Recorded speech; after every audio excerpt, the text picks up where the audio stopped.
Hezbollah और Israel के बीच की लड़ाई अब आर पार की जंग होती चली जा रही है।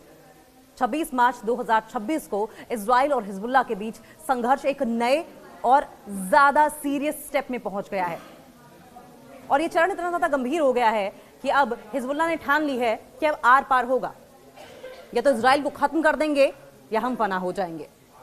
हिजबुल्लाह ने आज सुबह मिडिल इजराइल में, जिसमें तेल अवीव भी शामिल है, तेल अवीव इस समय लगभग ज्यादातर कंट्रीज जिन्होंने इजराइल से पंगे लिए हैं सबके निशाने पर हैं। कुछ दिन में हालात ऐसे होंगे कि तेल अवीव जो सबसे खूबसूरत शहर था वो मलबे में तब्दील हो जाए, वो खंडहर में बदल जाए। ये कहना गलत नहीं होगा, ऐसी तस्वीरें भी सामने आएंगी। तेल अवीव पर मिसाइलों और रॉकेट्स की एक नई लहर से हमला किया गया। एक फ्रेश वेव, एक बड़ी फ्रेश वेव हिजबुल्लाह की ओर से दागी गई, जिसमें न जाने कितनी मिसाइलें थी, न जाने कितने रॉकेट थे, और तेल अवीव पर ताबड़तोड़ अटैक किए गए। और यह अटैक इजराइल द्वारा साउथ लेबनान में अपने बफर जोन का विस्तार करने के लिए, अपने बफर जोन को बढ़ाने के मकसद से किया गया था। ईरान की राजधानी तेहरान पर जो एयर स्ट्राइक की गई थी उसके जवाब में भी इस अटैक को देखा जा रहा है। और हिजबुल्लाह का कहना क्या है? हिजबुल्लाह ये कह रहा है कि सब्र का प्याला और तेल अवीव का उजाला। बाहर इजराइल, तुम्हारी शांति की परिभाषा भी कितनी अनोखी है। एक तरफ इजराइल शांति शांति पीस पीस का राग अलापता है, लेकिन दूसरी तरफ लोगों को मारकर, रिहायशी इलाकों को तबाह कर कर, मासूम बच्चों को मौत के घाट उतारकर। पिछले 15 महीनों से लेबनान का यह कहना है कि पिछले 15 महीनों से तुम लेबनान की सरहदों पर जो आतिशबाजी, बमबारी कर रहे थे, क्या वो केवल मनोरंजन था? क्या वो केवल एंटरटेनमेंट था? पीस के नाम पर यह कैसा तमाशा था? हिजबुल्लाह ने तो बस अपना सब्र का प्याला खाली कर दिया है। 15 महीनों से लगातार सब्र कर रहा था हिजबुल्लाह, और अब देखो तेल अवीव की सड़कों पर सन्नाटा पसर गया है। इसे आप ऐसे कह सकते हैं, हिंदी में एक कहावत है कि सुनार की खुट पुट और लोहार की धम से। इजराइल 15 महीनों से अटैक कर रहा था और हिजबुल्लाह ने एक बार ऐसा अटैक किया कि तेल अवीव की सड़कों पर सन्नाटा सा पसरा है। तेल अवीव कहता है कि तुम्हें लगता था कि नवंबर 2024 के सीज फायर के बाद हिजबुल्लाह सो रहा है। नहीं, वो तो बस तुम्हारी गुंडागर्दी को गिन रहा था। हिजबुल्लाह इस बात का इंतजार कर रहा था कि कब इजराइल के पाप का घड़ा भरे और कब इजराइल को बेफिटिंग रिप्लाई दिया जाए, इजराइल को मुंहतोड़ जवाब दिया जाए। जब तुमने 28 फरवरी 2026 को ईरान पर अटैक किया, तब शायद तुम भूल गए थे कि पड़ोस में रेजिस्टेंस अभी जिंदा है, लेबनान में प्रतिरोध अभी जिंदा है। इतना मादा है लेबनान में कि इजराइल को एक दो एफर्ट्स में ही तबाह कर सकता है, घुटनों पर ला सकता है। अब जब तेल अवीव के आलिशान इलाकों में मिसाइलें गिरी हैं तो तुम्हारी चीखें पूरी दुनिया को सुनाई दे रही हैं। ताजा हकीकतें, कुछ कड़वे घूंट भी आपको पता होने चाहिए। 15 महीने के हिसाब की अगर बात करें तो हिजबुल्लाह के ऑफिसर्स का कहना है कि उन्होंने 15 महीनों तक इजरायली हमलों को सहा है, अपने लोगों को मरते हुए देखा है, तब ताकि अपनी ताकत को फिर से खड़ा कर सके, और ऐसा खड़ा कर सके कि जब वो खड़े हों तो उनके सामने इजराइल घुटनों के बल आ जाए। और अब वो सब्र खत्म हो चुका है। तेल अवीव पर प्रहार अब शुरू हो चुका है। मार्च 2026 के आखिरी हफ्ते में तेल अवीव पर हुए मिसाइल हमलों ने तुम्हारी सुरक्षा के दावों की धज्जियां उड़ा दी हैं। कहते थे कि इजराइल में सिक्योरिटी सिस्टम इतना मजबूत है, इजराइल की सुरक्षा इतनी मजबूत है कि वहां परिंदा भी पर मार नहीं सकता, कोई उसे भेद नहीं सकता।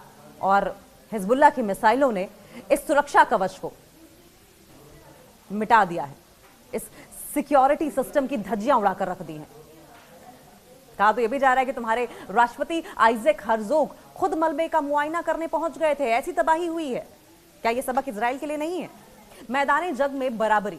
हिजबुल्लाह कहता है कि तुम्हारे बफर जोन बनाने के सपने के जवाब में हिजबुल्लाह ने अकेले 22 मार्च को रिकॉर्ड 85 हमले किए। तुम्हारी मरकावा टैंक और प्यूमा बख्तरबंद गाड़ियां अब साउथ लेबनान की मिट्टी में मिल चुकी हैं। और ऐसे ही न जाने कितने हथियार हैं जिनका दम भरता था इजराइल, वो सब मिट्टी में मिल चुका है। या ये टेंशन और बढ़ेगी? आत्मसमर्पण होगा या संघर्ष बढ़ेगा? नईम कासिम ने यह साफ कह दिया है कि आगे के नीचे बातचीत करना आत्मसमर्पण है, यानी कि हिजबुल्लाह बात नहीं करेगा। बात की जितनी भी गुंजाइशें थी सबका धीरे धीरे करके इजराइल ने दम घोट दिया है। अब बातचीत की, सरेंडर की, सीज फायर की तमाम बातें बेमानी लगती हैं।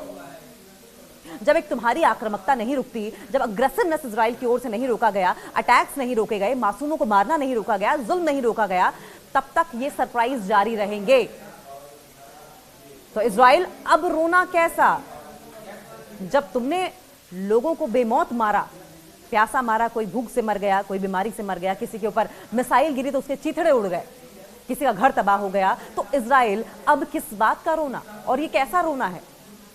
तुमने जो बोया था वही काट रहे हो। जो बोया बीज बबूल का, तो आम कहां से खाए?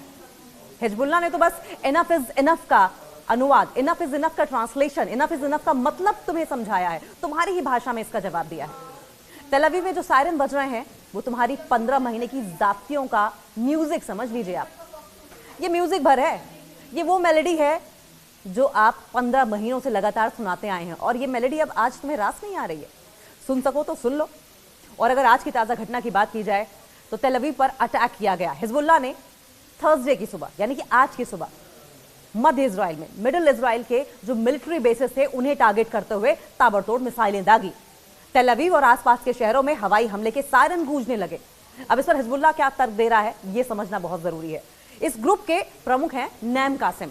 नैम कासिम ने कहा कि हमले पिछले 15 महीनों से इजराइल द्वारा किए जा रहे उल्लंघनों, उनकी मनमानियों का जवाब है, हालिया आक्रामकता का करारा जवाब है। जो अत्याचार लगातार, जो जुल्म लगातार इजराइल की ओर से किए जाते रहे, ये उसका एक छोटा सा जवाब है, और इस छोटे से जवाब ने सबको सन्न कर दिया है, लाजवाब कर दिया है। इजराइल में सड़कें खामोशी से भरी हुई हैं, गलियों में सन्नाटा पसरा है। उन्होंने साफ किया कि आग के नीचे बात करना आत्मसमर्पण के सम्मान है, और हम बातचीत नहीं करेंगे। इजराइल की कार्रवाई की अगर बात की जाए तो इजरायली प्रधानमंत्री बेंजामिन नेतन्याहू ने अब यह डिक्लेयर किया है कि उनकी सेना लेबनान के अंदर बफर जोन को और गहरा कर रही है और लिटानी नदी तक कंट्रोल करने की कोशिश कर रही है। उनके एफर्ट्स ऐसे हैं कि लिटानी नदी तक इजराइल की सेनाएं पहुंच जाए, इजराइल फोर्सेस पहुंच जाए। अब अगर हताहतों की बात की जाए, कितने इंजर्ड हुए हैं और कितना नुकसान हुआ है इजरायलियों का, तो देखिए इमरजेंसी सेवाओं के मुताबिक आज सुबह सुबह की अगर बात की जाए तो हमलों में किसी के हताहत होने की खबर नहीं है, क्योंकि ज्यादातर रॉकेट्स को इंटरसेप्ट कर लिया गया था, इजराइल का दावा है। हालांकि पिछले कुछ दिनों से बॉर्डरिंग इलाके जो है, बॉर्डरिंग रीजन जो है, वहां पर बहुत जबरदस्त तबाही हुई है। हिजबुल्लाह का यह कहना है कि उन्होंने 15 महीनों तक पेशेंस रखा ताकि डिप्लोमेसी से, बातचीत से, डायलॉग से हल निकल पाए, कूटनीति को अवसर मिल सके। लेकिन इजराइल ने सीज फायर की शर्तों का पालन नहीं किया, सीज फायर की धज्जियां उड़ाई, समय समय पर अपनी सहूलियत के हिसाब से धज्जियां उड़ाता गया, जिसके कारण उन्हें अब यह कदम उठाना पड़ा है। 26 मार्च 2026 तक की ताजा जानकारी की अगर बात करें तो इजराइल और हिजबुल्लाह के बीच संघर्ष, ये टेंशन एक नए और बेहद आक्रामक मोड़ पर पहुंच गई है, और ज्यादा ये टेंशन अग्रेसिव हो गई है दोनों के बीच में। हिजबुल्लाह ने हाल के दिनों में अपने हमलों की इंटेंसिटी और बॉर्डर पर जो विस्तार किया जा रहा है, मतलब बॉर्डर पर अपनी अपनी सेनाएं भेजकर कब्जा करने की जो नीति है, इसको बढ़ाया है, जिससे कि जंग का पलड़ा भारी होता दिखाई दे रहा है, जिससे बातचीत के जरिए समाधान निकलने की कोई भी गुंजाइश नहीं रह जाती। और अगर इस घटनाक्रम को पूरे विस्तार से समझें तो हिजबुल्लाह के हमलों में तेल अवीव पर मिसाइल से अटैक किया गया, और हिजबुल्लाह ने आज सुबह सुबह यानी कि 26 मार्च को मिडिल इजराइल और तेल अवीव में इजरायली सेना के मुख्यालय, इजरायली सेना का मुख्यालय यानी कि किरिया, और जो उनके दूसरे मिलिट्री बेसिस थे उनको टारगेट किया। सटीक मिसाइलें दागी थी, रिकॉर्ड तोड़ हमले किए, और पिछले कुछ दिनों में हिजबुल्लाह ने हमलों की झड़ी लगा दी है। अकेले 22 मार्च को हिजबुल्लाह ने 63 हमलों की जिम्मेदारी ली, जो अब तक का एक रिकॉर्ड है। हथियारों का आधुनिक इस्तेमाल किया गया हिजबुल्लाह की ओर से, एडवांस वेपन्स है उनके पास। हिजबुल्लाह अब तक न केवल रॉकेट बल्कि भारी संख्या में आत्मघाती ड्रोन्स यानी कि अनमैन्ड एरियल व्हीकल यूएवीज और लंबी दूरी की मिसाइलों का उपयोग कर रहा है। रिपोर्ट्स के मुताबिक उनके पास लगभग 25,000 रॉकेट्स का जखीरा अब भी है। तो इजराइल को अंदाजा होगा कि हिजबुल्लाह क्या कर सकता है। और सिर्फ बात यहीं तक नहीं है, बात यह है हमास, ईरान, हूथी, हिजबुल्लाह, कितने फ्रंट्स पर जंग लड़ेगा इजराइल, और अगर लड़ता भी है तो कब तक सस्टेन कर पाएगा। यहां इजराइल के जवाबी हमलों और उसमें अमेरिका की भूमिका का जिक्र करना भी जरूरी है।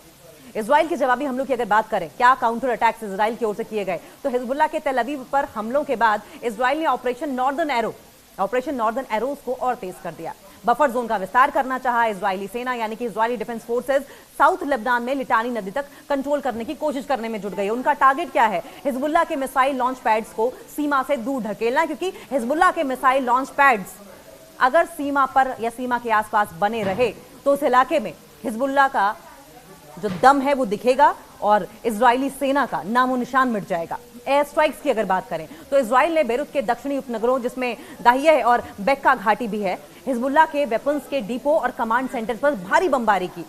क्यों? क्योंकि उन्हें इस बात का अंदाजा है कि हिजबुल्लाह अगर वहां टिका रहा तो इजराइल के साथ क्या हो सकता है। ईरान पर प्रेशर। इजराइल ने हाल ही में तेहरान में हमास और हिजबुल्लाह के सहयोगियों को टारगेट किया, जिससे कि यह युद्ध क्षेत्रीय स्तर पर फैल गया है और अब इजराइल चाह रहा है कि डिप्लोमेटिक तरीके से प्रेशर में सबको लिया जाए, प्रेशर पॉलिटिक्स खेली जाए। लेकिन सवाल यह है कि जब जंग छिड़ी हो दो देशों के बीच में और बाकियों में जंग की आहट हो तो क्या प्रेशर पॉलिटिक्स काम करती है? इस लेवल पर तो कम से कम काम नहीं करती। अमेरिका की भूमिका की अगर बात करें तो अमेरिका इस संघर्ष में इजराइल का सबसे बड़ा सैन्य और कूटनीतिक समर्थक बना हुआ है, लेकिन उस पर युद्ध रोकने का भारी दबाव भी है। और मिलिट्री एड की अगर बात की जाए तो अमेरिका इजराइल को आयरन डोम के लिए इंटरसेप्टेड मिसाइलें और उन्नत बंकर बस्टर बमों की आपूर्ति जारी रखे हुए, लेकिन बावजूद इसके हिजबुल्लाह इजराइल पर भारी पड़ रहा है। हाल ही में अमेरिका ने क्षेत्र में अतिरिक्त युद्धपोत लड़ाकू विमान भी तैनात किए हैं। और अगर डिप्लोमेटिक एफर्ट्स का जिक्र कर ले तो अमेरिकी दूत अमोस होस्टीन की ओर से भी लेबनान और इजराइल के बीच में सीज फायर कराने की कोशिश की गई थी। वो लगातार कोशिश कर रहे हैं कि अमेरिका और हिजबुल्लाह के बीच में, लेबनान के बीच में सीज फायर हो जाए। अमेरिका चाहता है कि हिजबुल्लाह सीमा से पीछे हट जाए ताकि इजरायली नागरिक अपने घरों को लौट सके। वहीं हिजबुल्लाह का इस पर क्या रुख है? अमेरिका हिजबुल्लाह को एक आतंकवादी संगठन मानता है और ईरान द्वारा उसे दी जा रही मदद को रोकने के लिए कड़े प्रतिबंध लगा रहा है।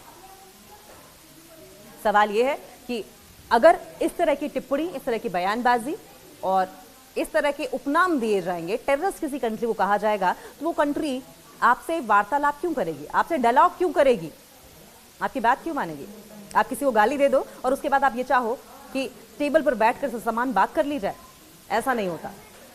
और अगर इस वॉर की प्रेजेंट सिचुएशन की बात करें, कुछ पहलुओं पर और उसकी डिस्क्रिप्शन पर नजर डालें तो इजराइल की रणनीतिक जमीनी आक्रामकता यानी कि ग्राउंड इन्वेजन की अगर बात करें, हवाई हमलों से हिजबुल्लाह को कमजोर करना है।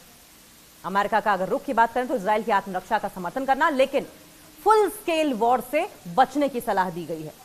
ईरान का प्रभाव क्या रहा? ईरान हिजबुल्लाह को हथियारों और खुफिया जानकारी से लगातार समर्थन देता रहा है। हिजबुल्लाह का यह दावा है कि अमेरिका की मदद से बावजूद इजराइल इस युद्ध को जीत नहीं पाएगा, जबकि इजराइल का यह कहना है कि वे अपनी सुरक्षा के लिए किसी भी हद तक जाएंगे। और अगर स्ट्रेटेजिक बढ़त की बात की जाए तो हिजबुल्लाह ये कहता है कि इनफ इज इनफ, बहुत हो गया, बस बहुत हो गया, इनफ इज इनफ। हिजबुल्लाह ने अपनी रणनीति में बदलाव करते हुए इजराइल को रक्षात्मक होने पर मजबूर कर दिया है। वो इजराइल जो पहले ऑफेंसिव खेल रहा था, अब उसे डिफेंसिव, मजबूरन डिफेंसिव खेलना पड़ रहा है। जमीनी जंग में कड़ा मुकाबला हिजबुल्लाह दे रहा है। दक्षिण लेबनान में इजरायली टैंक को मरकावा को निशाना बनाकर हिजबुल्लाह ने इजरायली सेना की बढ़त को धीमा कर दिया है। समझौते से साफ साफ इनकार कर दिया हिजबुल्लाह ने। हिजबुल्लाह प्रमुख नैम कासिम ने यह साफ किया है कि आग के घेरे में बातचीत करना आत्मसमर्पण है और वे बिना किसी सीमा के युद्ध जारी रखेंगे। और सबसे बड़ी बात यह है कि मनोवैज्ञानिक दबाव भी है। तेल अवीव जैसे सुरक्षित माने जाने वाले शहरों में लगातार सायरन बजने से इजरायली जनता के बीच में डर है। इजरायली जनता खौफ में है और नेतन्याहू को कोस रही है। इजरायली जनता के बीच डर और सरकार के खिलाफ असंतोष लगातार बढ़ता जा रहा है। और अगर आंकड़ों की बात की, मुख्य युद्ध सांख्यिकी की मार्च 2026 तक बात करें तो हमले का औसत की अगर बात किया जाए तो लगभग 39 से 40 बड़े हमले किए गए। लेबनान में हताहत होने वाले लोगों में 1094 से ज्यादा लोग हैं मारे गए हैं। जो विस्थापित लोगों में लेबनान में लगभग 10 लाख लोग घर छोड़ने को मजबूर हो गए हैं। ये जातियां पिछले 15 महीने से हिजबुल्लाह झेल रहा था, लेबनान झेल रहा था, और अब जाकर हिजबुल्लाह ने ठानी है कि इजराइल को मुंह तोड़ जवाब दिया जाएगा। और पहले ही जवाब में इजराइल चारों खाने चित। इजराइल में नुकसान हुआ है। उत्तरी इजराइल के शहर पूरी तरीके से खाली हो गए हैं। इजराइल से लोग अपना घर छोड़ छोड़कर भागने को मजबूर है, लेकिन जाएं तो जाएं कहां? हर तरफ से तो नेतन्याहू ने पूरे इस देश को युद्ध की आग में ढकेल रखा है। किस कोने में जाए? हर कोना इस वक्त युद्ध की जंग में जलता हुआ नजर आ रहा है। कहां मुंह छुपाएं? और ये सब नेतन्याहू और डोनाल्ड ट्रंप की देन है। तेल अवीव में बुनियादी ढांचों को नुकसान हुआ है तो हिजबुल्लाह ने यह साफ कर दिया है कि पिछले 15 महीनों का जो पेशेंस था, सब्र खत्म हो चुका है।